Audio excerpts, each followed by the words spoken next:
Let's talk elections. We're officially less than a week away from primaries. A lot of decisions that will be made, and we are helping you get everything that you need to know in order to be prepared before you head into a poll if you haven't early voted.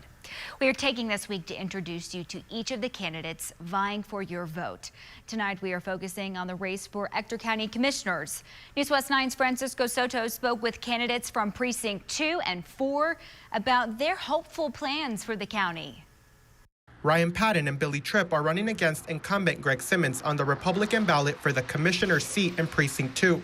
Today, the candidates spoke about their visions for the county. My main objective is I want Ector County to have a plan and a vision for the future. We're not planning for 20 years down the road today. We're not planning to make sure that the infrastructure that we need for a vital community is in place. And that's very unfortunate. And so first and foremost, I want to push the court to make sure that we get a plan and a vision in place for the long haul so that we can actually take care of things such as our courthouse, such as our library, such as our roads, such as broadband.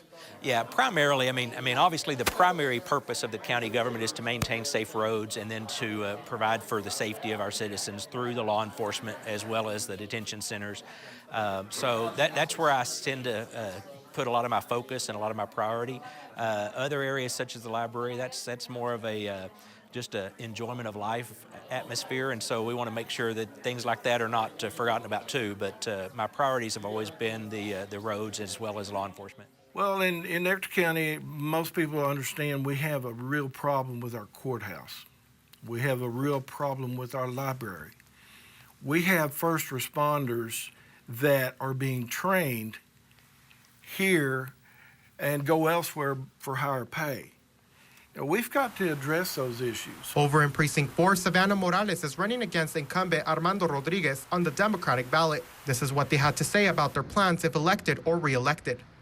Right now, there's a possibility we might be shutting the cemetery, which I don't want that to happen. We are very lucky that we do have land next to close to the cemetery. We don't have to leave completely. One of the things is I want to be sure that by this time we have more economic development. I'm fighting for that more.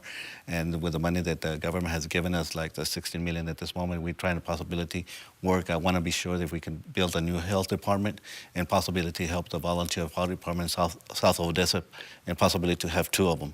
I really want to be able to get out there and just go and just revise everything, look into everything that has been brought to the table before and see why it wasn't able to get approved, and just really want to focus on the public health, public safety, and just really educating our community on resources, on what we can do to help them to better improve our precinct and our community in general in Odessa. Billy Hall is also running for Precinct 4, but is running unopposed on the Republican ballot. For NewsWest 9, I'm Francisco Soto.